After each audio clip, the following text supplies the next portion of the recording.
Derek Hargrove didn't shout a warning, didn't ask a question, didn't even look at the judge before he stepped forward and drove his boot straight into Aisha Thompson's chest. A strike so sudden and violent that the entire courtroom fell silent as if someone had cut the sound from the world. Jamal staggered back in shock. Marcus Ruiz froze in his seat, and 40 people watched a woman collapse onto the wooden floor with a soft groan that carried more disbelief than pain, because no one in that room knew that the woman rising slowly, hand pressed to her ribs, blood tracing the corner of her mouth, was the brand new chief of police. They only knew that a veteran officer had just kicked a black woman to the ground in full view of the court, muttering a slur under his breath as he shook out his leg like she was nothing more than an obstacle he needed to remove. And for a breathless moment, it seemed as if the world had narrowed to the sound of her folder hitting the floor and the whispered gasp spreading through the gallery. Aisha steadied herself, lifted her chin, and said with a calm that made the air tighten, "I'm Chief Aisha Thompson. You just assaulted your commanding officer in front of 40 witnesses." She didn't raise her voice. She didn't have to. Someone had already captured every second on a phone held low under a jacket, and that trembling recording would soon detonate across the country. But inside courtroom 5, no one moved. Not even Hargrove, whose face twitched as the truth settled in. Because for the first time in 18 years, he had struck someone who could strike back harder than he ever imagined.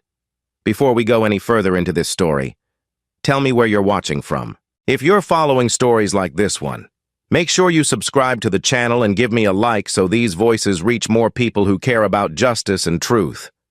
The morning had begun without warning signs, without raised voices or restless murmurs. Only the routine shuffle of a juvenile docket that had played out 100 times before in this same room with its rigid chairs and weary faces. Jamal Thompson, barely 16 and carrying the nervous pride of a boy trying to convince the world he wasn't what they assumed, stood next to a court-appointed attorney who hadn't bothered to learn his name until 5 minutes earlier. The charge was small enough to be forgettable. A missing iPhone from a locker room bench. No fingerprints, no witnesses, only a security guard's assumption and a rushed report. But Hargrove had inserted himself into the case the moment he saw Jamal's name, claiming he was helping the court. Though everyone familiar with Riverton's whispered history understood that when Hargrove took special interest in a case, something was about to break the wrong way. Aisha had entered quietly, dressed not in her new uniform, but in a long black coat that hid the badge she hadn't yet fastened to her chest. She had been sworn in only 2 hours earlier in a private ceremony for which she arrived late, explaining she needed to check on her brother before anything else. She sat behind Jamal, close enough to touch him, but far enough not to draw attention, until Hargrove noticed the gentle way her hand rested on the back of the boy's chair. He walked over with the swagger of a man who believed every space belonged to him, and when Aisha stood to face him, he recognized her only as a black woman who refused to step aside in his courtroom. Her badge was in her pocket, her authority invisible to his eyes, her presence an irritant he felt entitled to remove by force.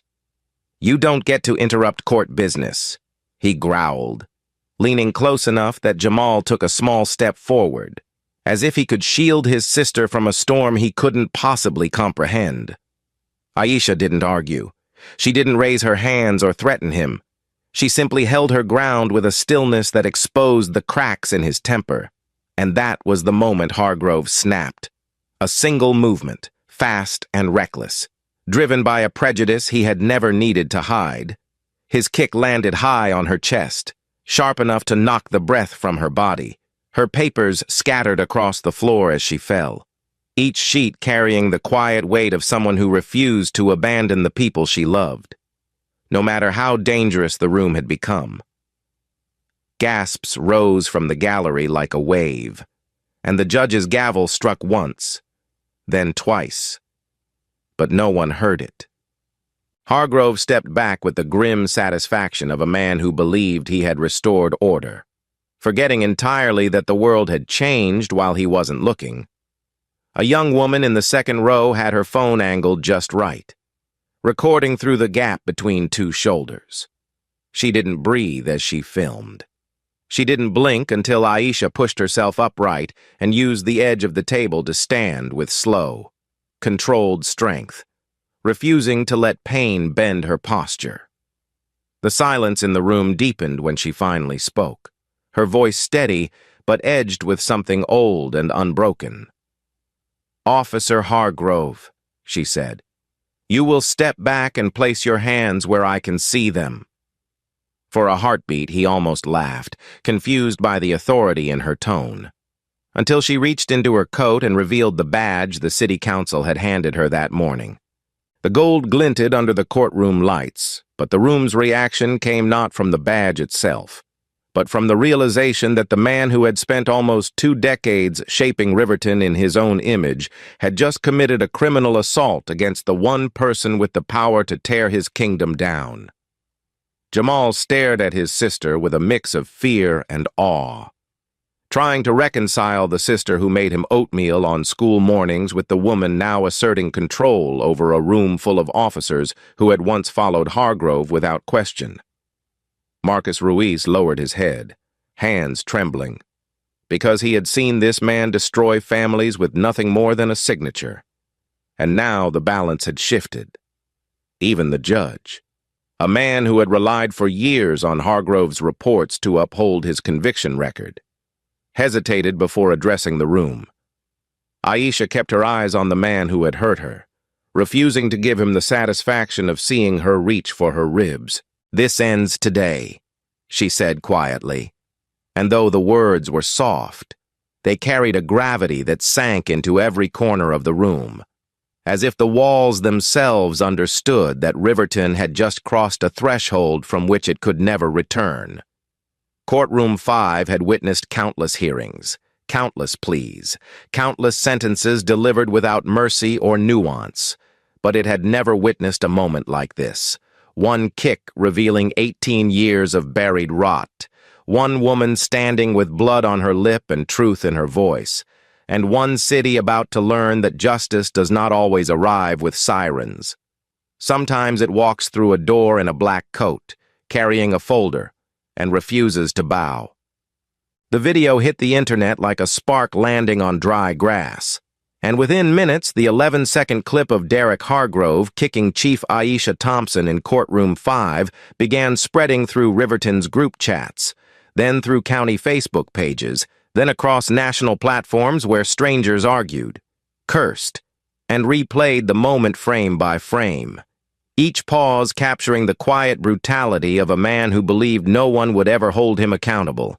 And by the time the clip reached 500,000 views in 4 hours, the city found itself staring at a mirror it had avoided for nearly 2 decades. Aisha, still carrying the ache in her ribs, posted a single sentence from the official police department account. "We begin today." And that line rolled through the community with a seriousness that made even her critics sit up, because they could hear something in her tone that promised a reckoning far larger than one violent kick. Inside the station, the mood fractured along old, invisible lines.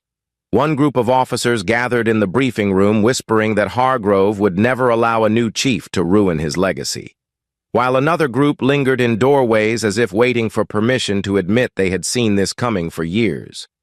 And in the middle of that confusion stood Victor Klein, the sergeant who had worshipped Hargrove since he was a rookie and who now found himself assigned to erase the courthouse security footage before the world could demand answers. Yet when Klein reached the evidence terminal and inserted his credentials, he discovered the files were gone, replaced by a simple message that said, "Already delivered." And within an hour, every major news outlet received an encrypted link containing the unedited camera angles showing the kick, the slur, and Hargrove's smug retreat while Aisha stood bleeding but unbowed. Reporters swarmed Riverton before sunset. Helicopters traced slow circles over the station. Talk shows speculated about the fall of a local giant, and Aisha, staying true to the decision she made years earlier, that her work would never be about her emotions, refused every interview request, instead locking herself in her small temporary office with a stack of files tied to Hargrove's past arrests. She didn't complain about the pain in her chest. She didn't talk about the embarrassment of being assaulted in public. What she felt was something colder, something steadier, the weight of responsibility pressing against her shoulders, as if reminding her that she had stepped into a job she could no longer perform cautiously. Every breath hurt, yet she kept reading, pulling one report after another, each name echoing the quiet pattern of a man who had grown too comfortable deciding who deserved freedom and who didn't. Across town. Sarah Hargrove sat at the edge of her bed with the lights off, her hands trembling around the phone she couldn't stop replaying because each viewing stripped away another layer of the man she had married 22 years earlier. She whispered to her son Dylan, "Your father was just doing his job." But even as the words left her mouth, she felt them hollowing out. And Dylan, only 17 yet old enough to understand the difference between duty and cruelty, quietly asked why a man needed to kick a woman half his size to keep order.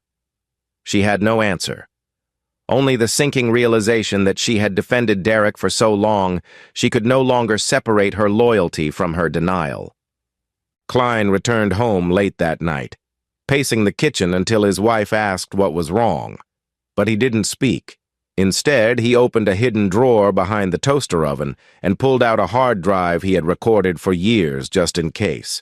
A precaution born from the same fear that now twisted in his stomach.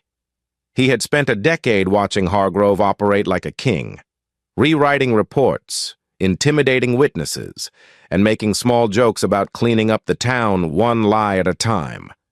Klein had admired him once, believed he was protecting Riverton. But watching the viral clip again, watching Aisha rise from the floor with dignity that made his chest tighten, forced Klein to confront the truth he had avoided. Hargrove wasn't protecting the city. He was shaping it into something broken. The Riverton mayor issued a statement by early evening, a polished attempt to calm the storm without taking a stance, declaring the incident deeply concerning and promising a swift but fair review. Few believed it. Aisha didn't bother responding. Her silence carried more weight than the mayor's entire speech, and that silence spread through the public like a steady heartbeat, one that suggested she already knew what she planned to do next.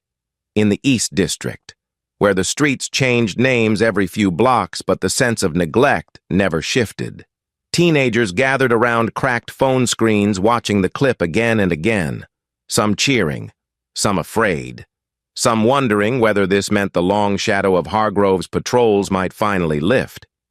An older woman who had once filed a complaint against him but never heard back wiped her eyes quietly, telling her granddaughter, "Maybe this time someone will listen," and in the juvenile detention intake office.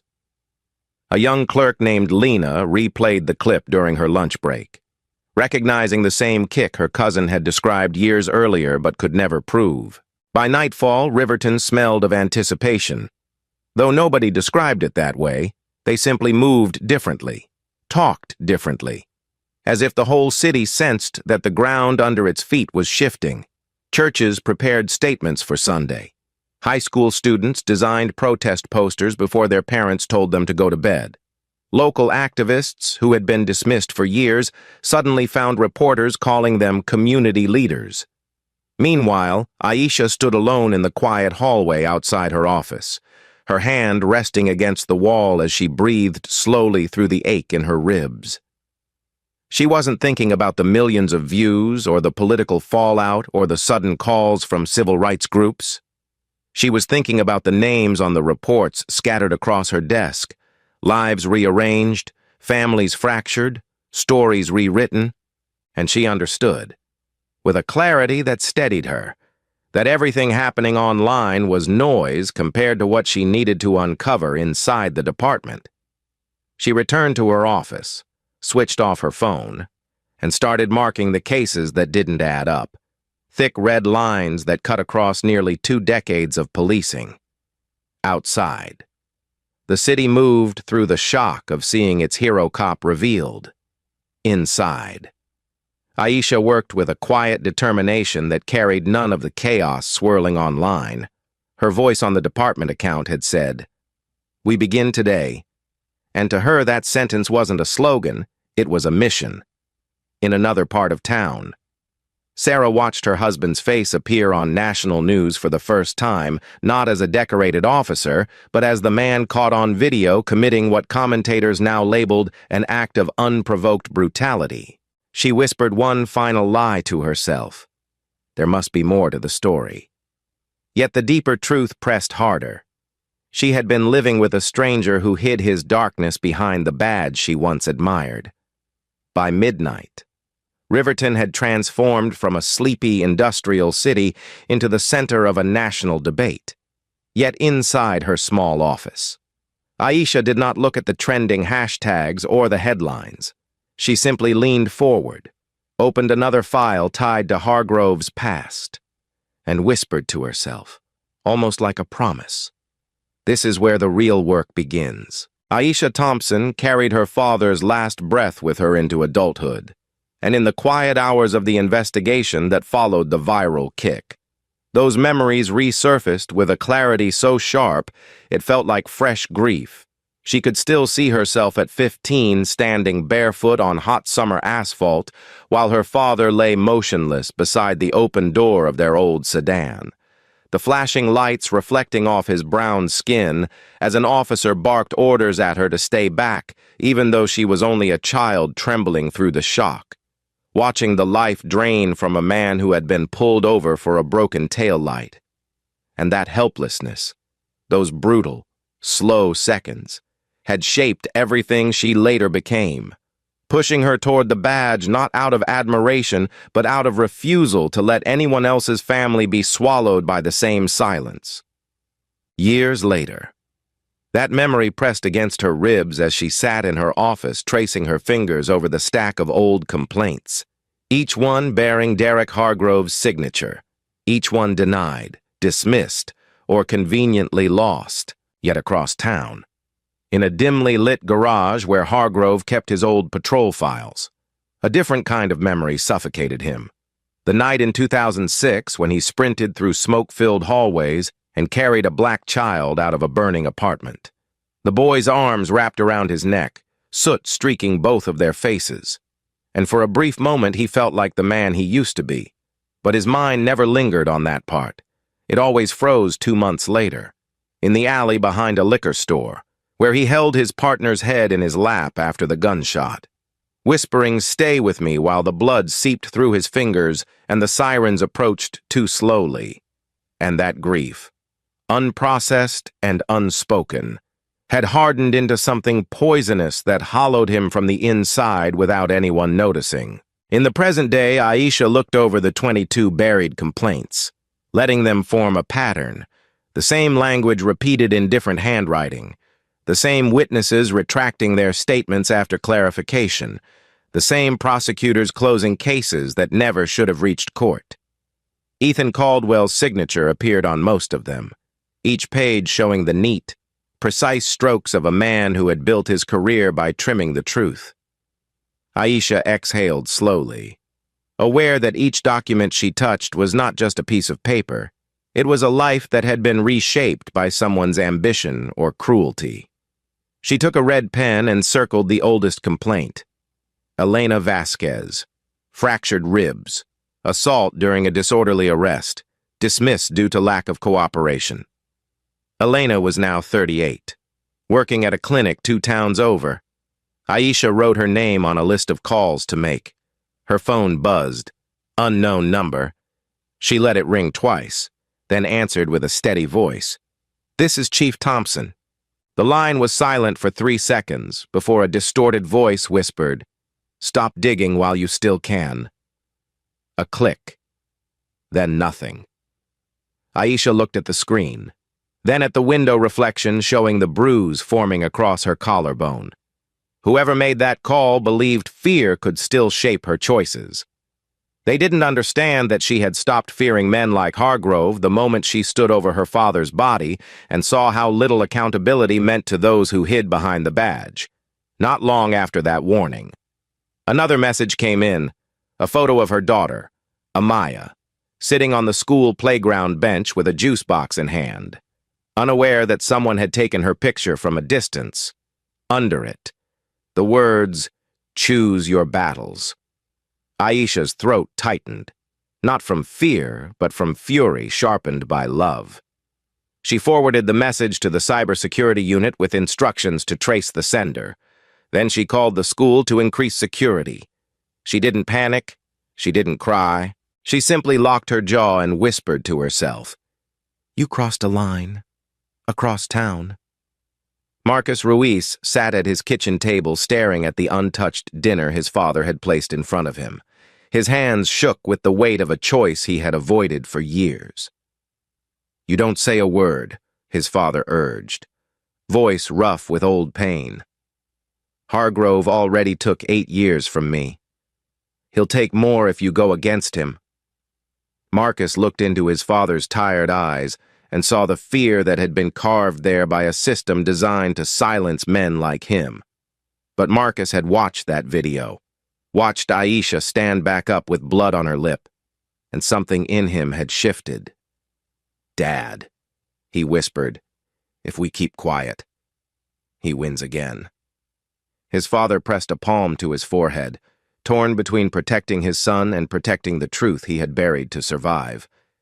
Eventually, he said nothing, and silence felt like surrender, while Marcus wrestled with his conscience. Hargrove sat alone in his garage, replaying the viral clip with a mix of disbelief and anger. He didn't see himself as brutal. He saw himself as necessary, a man who carried the weight of a dangerous city. In his mind, the system had failed him long before he ever failed the system. His partner's death had hollowed him, and the department had moved on while he carried the guilt alone. Over the years, he convinced himself that he was the last barrier between order and chaos. Each arrest, each intimidation, each coercion, he justified them as protection. Aisha's rise to power threatened that narrative, and for the first time, he felt cornered by the very institution he once commanded. He told himself she had provoked him, that she had challenged him publicly, that she was weakening the department with soft leadership. Yet, deep down, beneath layers of denial, a flicker of shame he didn't want to name pulsed in his chest like an old wound reopening. Back at the station, Aisha reviewed Marcus Ruiz's initial witness statement from a case 12 years earlier involving planted evidence, an arrest that led Marcus's father to prison despite inconsistencies so glaring any honest officer would have flagged them. She wrote a note to herself, "Reopen 2011 Ruiz case." Her pen moved quickly, each stroke filled with purpose. She didn't see herself as a savior or a hero. She saw herself as a woman cleaning a house that had been left to rot for far too long. She stepped out of her office for a moment of quiet, pressing her hand against her ribs again as the ache spread across her chest. The memory of her father's final minutes returned with painful clarity, but instead of weakening her resolve, it steadied her. She whispered softly, "For him," and returned to the files. That night, as the station lights dimmed and the city buzzed with anger and debate, Aisha sat at her desk surrounded by documents, each one a fragment of someone's life torn apart by corruption. She didn't flinch when the phone buzzed again with another anonymous threat. She set it aside and underlined another name, Elena Vasquez, knowing her testimony could shift the balance of everything. At that same hour, Marcus stood on his balcony, phone in hand, replaying the video once more.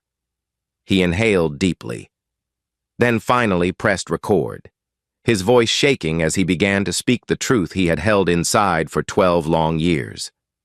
In another part of town, Hargrove stared at an old photograph of himself and his late partner, wondering when the man he used to be had disappeared.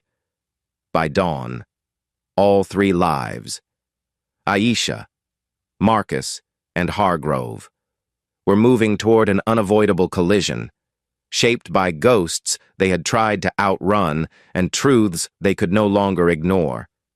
Victor Klein had spent most of his career believing loyalty was the highest form of honor, but in the days after the courtroom kick, that belief began to crumble as he watched Derek Hargrove unravel in real time. He saw the way Hargrove paced the briefing room with a tight jaw and restless hands, the way his eyes twitched when younger officers whispered, the way he barked orders with a desperation that exposed something far darker than fear. And by the time he was instructed to keep tabs on the new chief, Klein understood that the man he once worshipped was spiraling into a place where violence felt like strategy, not accident. And so on a gray, quiet afternoon, he slipped into the parking lot and crouched beside Aisha's car, his fingers trembling as he planted a tracker beneath the rear bumper, telling himself he was following orders even as his conscience whispered that he was crossing a line he couldn't uncross. That same night, guilt pushed him to unlock a metal box hidden behind his furnace, a box holding a hard drive filled with 10 years of secret recordings, every threat, every doctored report, every off-the-record interrogation Hargrove forced him to witness. Insurance he had sworn never to use unless the world became unsafe enough to demand it. And watching the video of Aisha rising from the courtroom floor with blood at her lip convinced him the time had come. Meanwhile, Aisha, exhausted from reopening decades of buried cases, drove home under the weight of unanswered threats. She didn't see the two motorcycles waiting half a mile behind her, their engines idling in the dark, their riders instructed to send a message but keep it clean, because Hargrove still believed he had control of the shadows he once commanded. As Aisha guided her car onto the interstate, she noticed the first motorcycle creeping into her blind spot. The second stayed 2 car lengths behind, weaving just enough to make its intent unmistakable.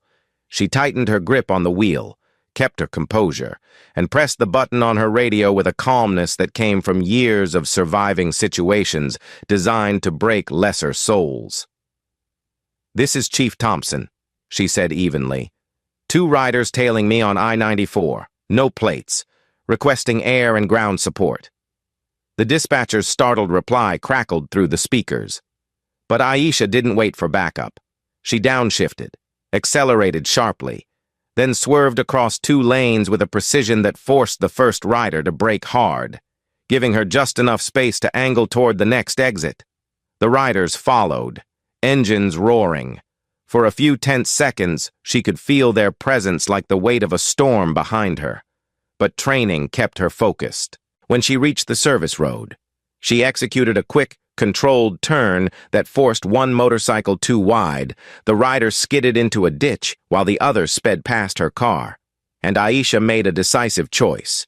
She accelerated toward the remaining rider, clipped his rear tire just enough to throw him off balance, and watched as he lost control and tumbled onto the asphalt with a scream swallowed by the night.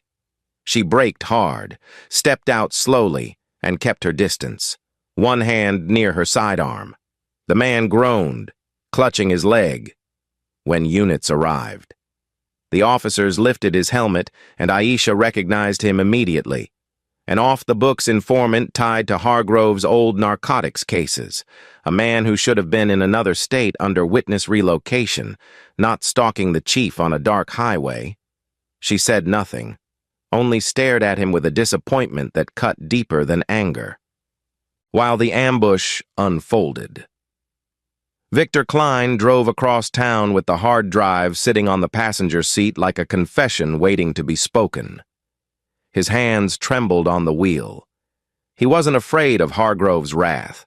He was afraid of admitting how long he had carried the truth without acting. At 2 in the morning, he arrived at Aisha's house, parking under a street lamp, the neighborhood silent except for the faint hum of insects. He stepped out, walked to her door, and rang the bell with the resolve of a man finally choosing integrity over loyalty. When Aisha opened the door, still wearing the same clothes from the station, bruises darkening across her chest, Klein swallowed hard and said quietly, "Chief, you need to see what I've been holding." She studied his face, saw the weight in his eyes, and stepped aside to let him in. He placed the hard drive on the table, his voice low and unsteady as he admitted that he had recorded Hargrove for years, not because he wanted to expose him, but because he feared one day he might need proof that he wasn't complicit. Aisha listened without interrupting, her face steady, her breathing slow. She knew that this was the moment the investigation shifted from uncovering corruption to dismantling a structure built to protect it. Elsewhere, in the small home where she had spent the last 2 decades pretending everything was normal. Sarah Hargrove packed a suitcase with the quiet precision of someone who had finally reached the end of her endurance. She folded shirts, tucked away family photos, and left a note on the kitchen counter written with a shaking hand. "You turned us into monsters.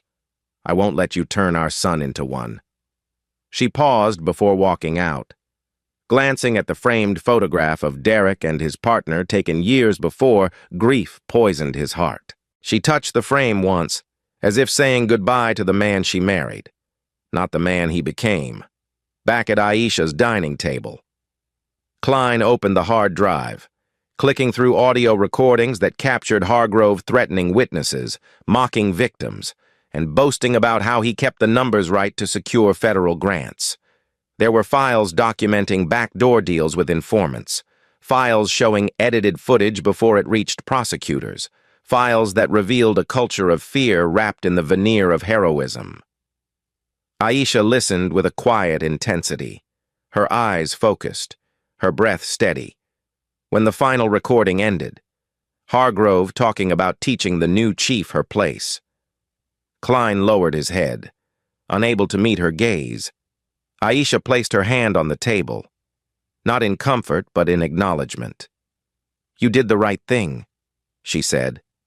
"Not soon enough," he replied, "but soon enough to matter." She answered softly. At that same moment, the informant from the ambush was being treated at Riverton Memorial Hospital under guard when asked who ordered the attack.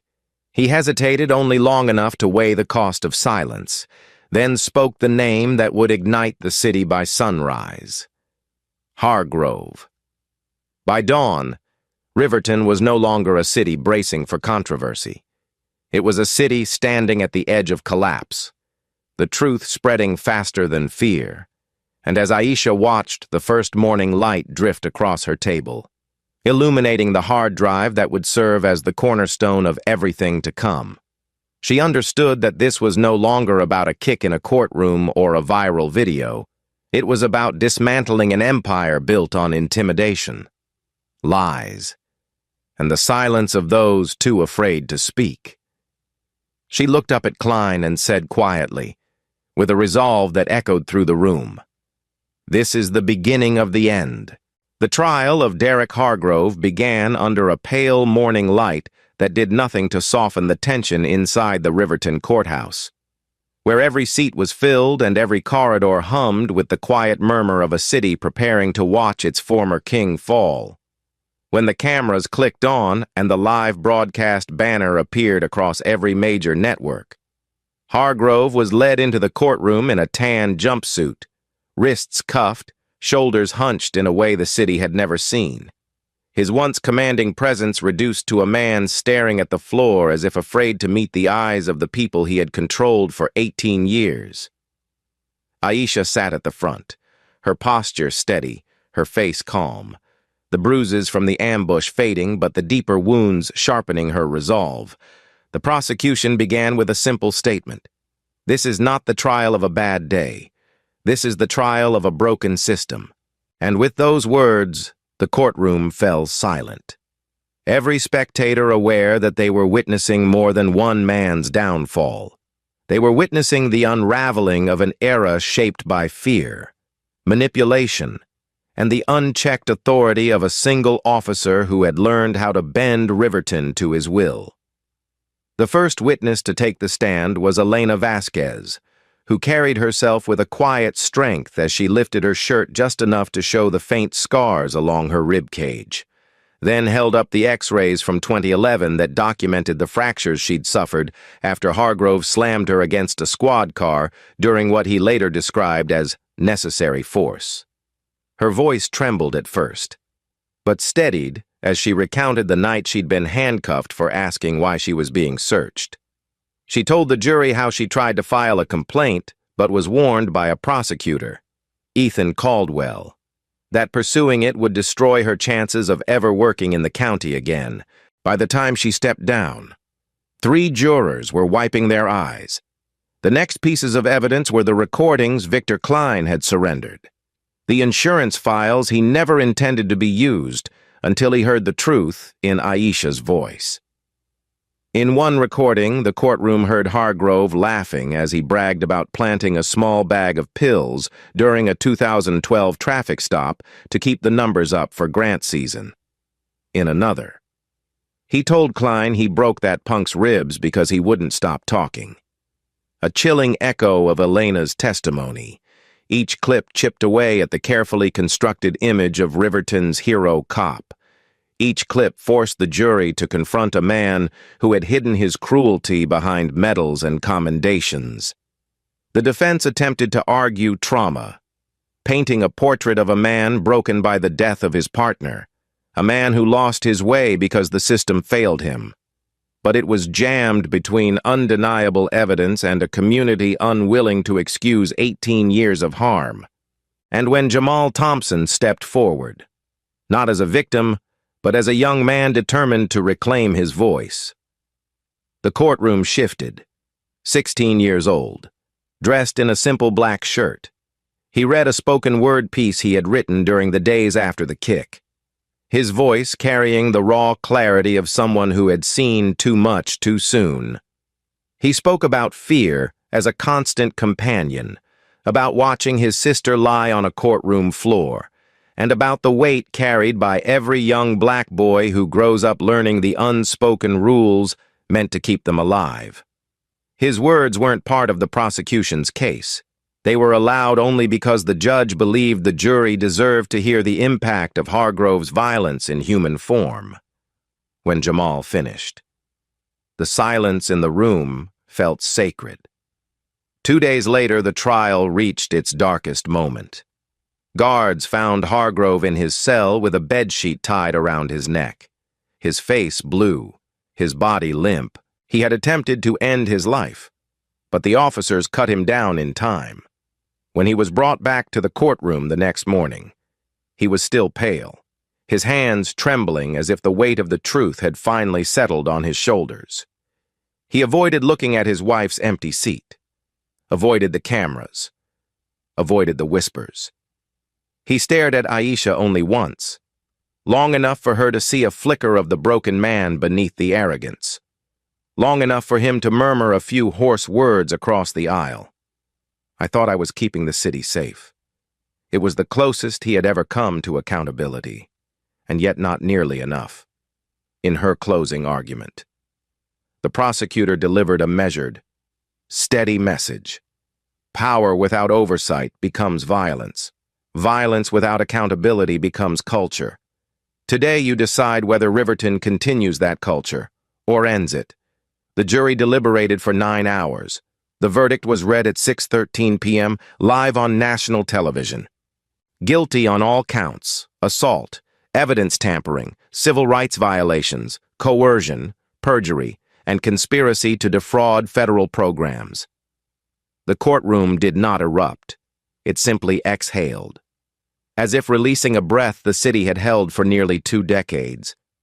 When the judge pronounced the sentence, 15 years in state prison without the possibility of early release, Hargrove lowered his head with a quiet shudder, his shoulders folding inward as if the weight of his own deeds had finally become undeniable.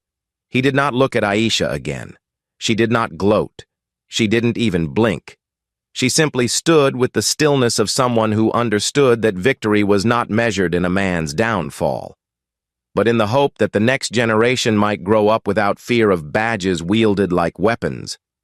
As deputies led Hargrove away, cameras flashed, commentators spoke, and the courthouse steps filled with quiet conversations rather than celebration. It wasn't triumph Riverton felt that evening. It was relief mixed with the uneasy understanding that a trial could punish a man. But only deliberate reform could heal a city. Aisha walked out the back door to avoid the media swarm, her steady breath carrying none of the exhaustion etched into her bones. She didn't go home. She returned to her office, unlocked the drawer holding the letter Hargrove had written after his suicide attempt, and placed it beside the red-marked files that still needed investigation. She didn't open it.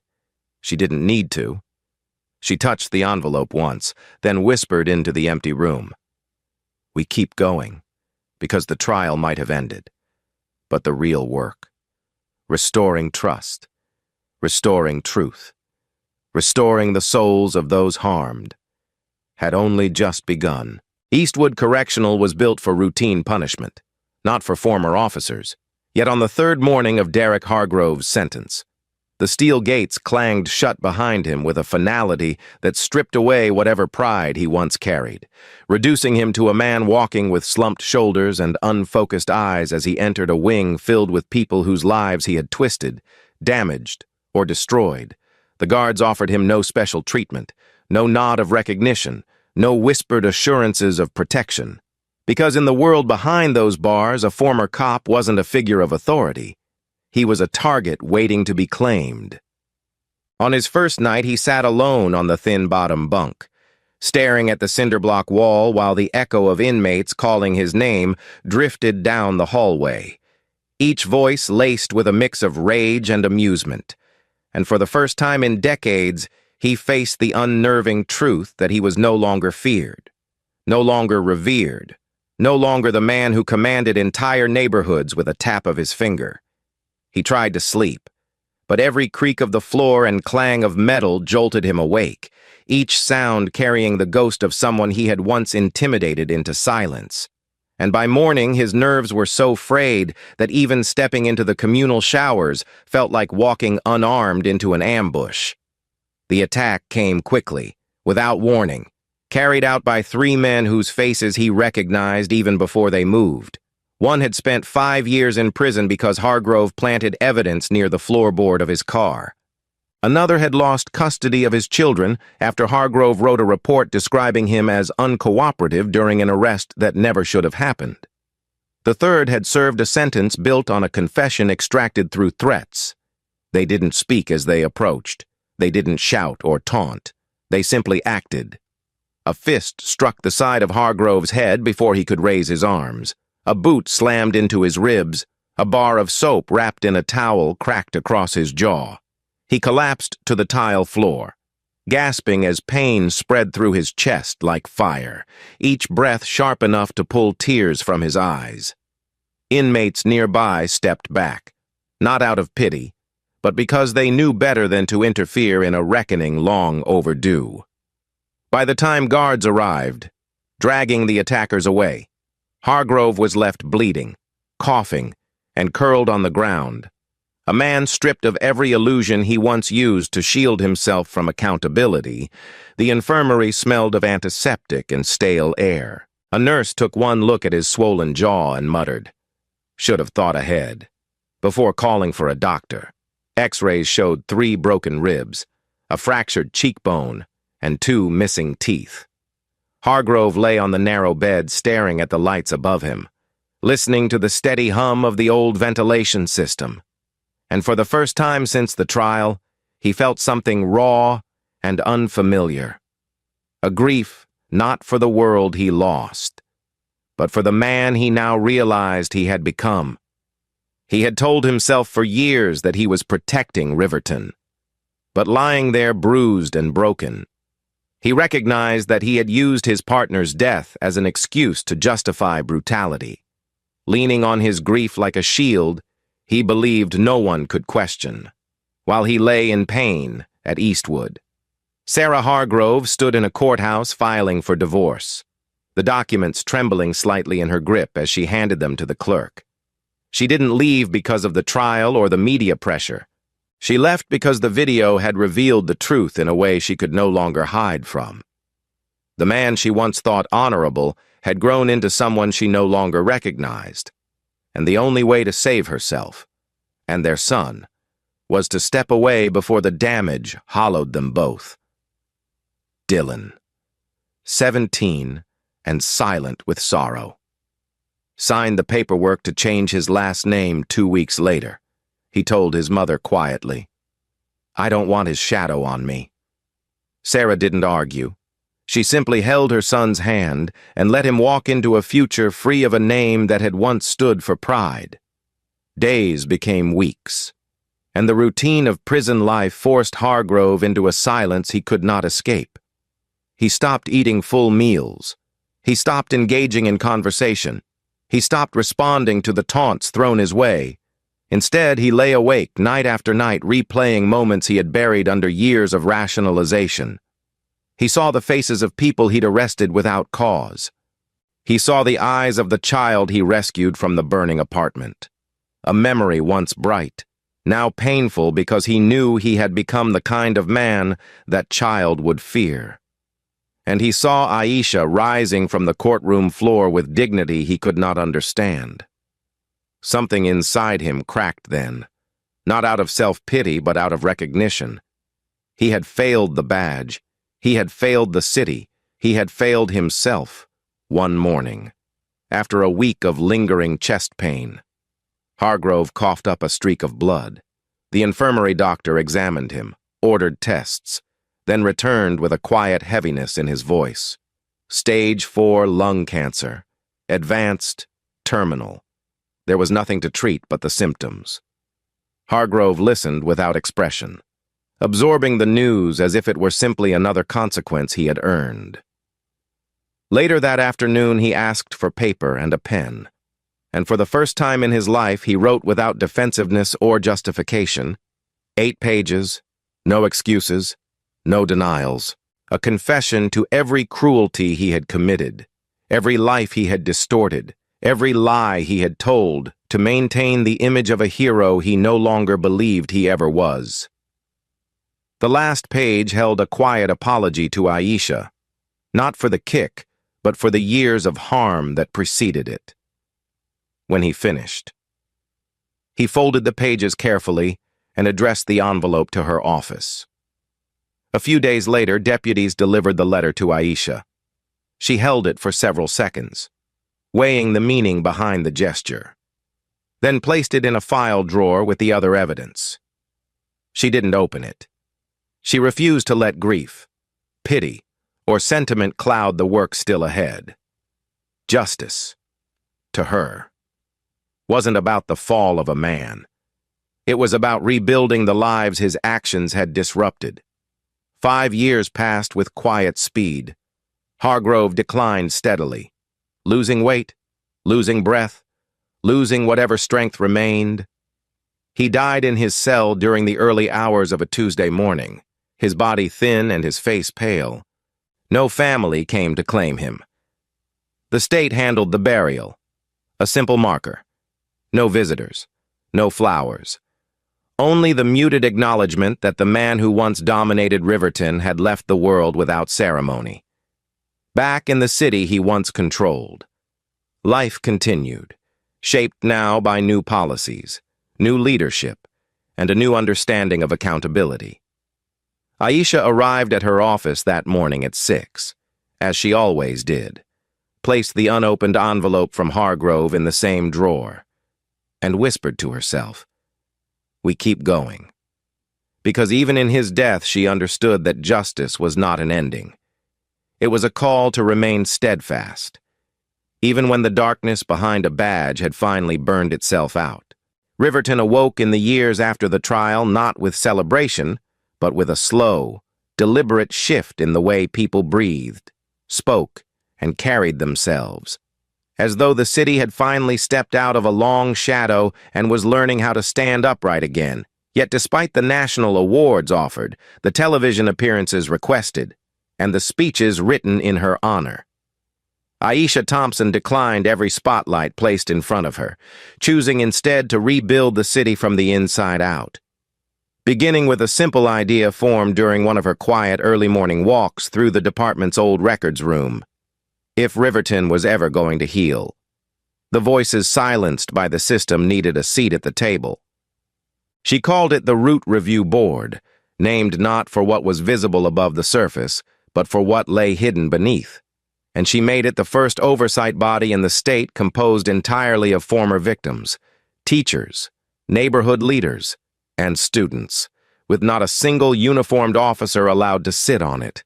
When journalists asked why she excluded police, she answered calmly, "Oversight must belong to the people we serve, not the people who serve beside us," and that statement echoed far beyond Riverton, prompting other cities to re-examine the long-held belief that reform could only come from within the walls of an institution. The board reviewed old cases, reopened buried complaints, and held monthly hearings where families had the chance to speak without fear, and for the first time in decades, people from the East and South districts walked into City Hall not as defendants or petitioners, but as rightful participants in shaping the future of their community. The city adopted a new flag shortly after. Plain ash gray. No emblem, no motto, no image of power. And though reporters mocked its simplicity, Aisha understood the deeper meaning. Riverton didn't deserve a symbol yet. It needed time to earn one. When a national anchor pressed her for an explanation, she answered with a quiet conviction, "Symbols come after truth, not before."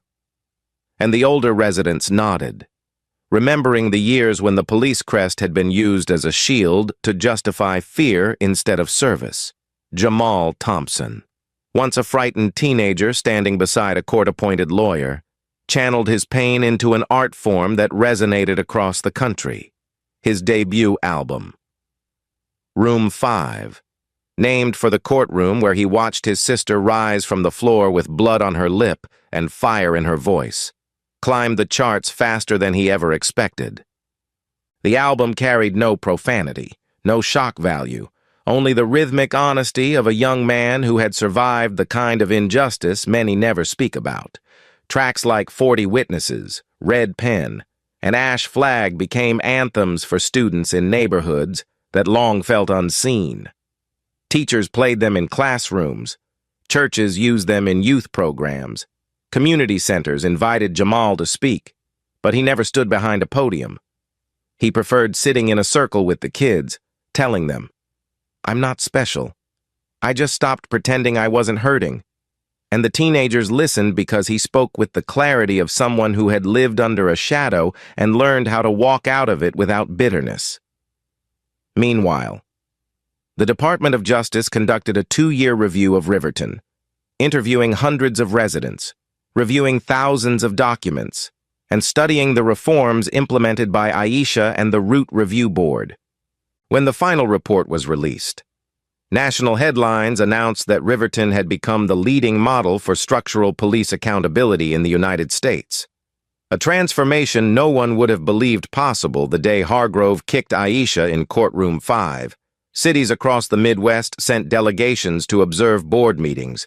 Policymakers requested guidance. Civil rights groups called Riverton the blueprint, but within the city itself. Progress felt less like applause and more like quiet, steady work.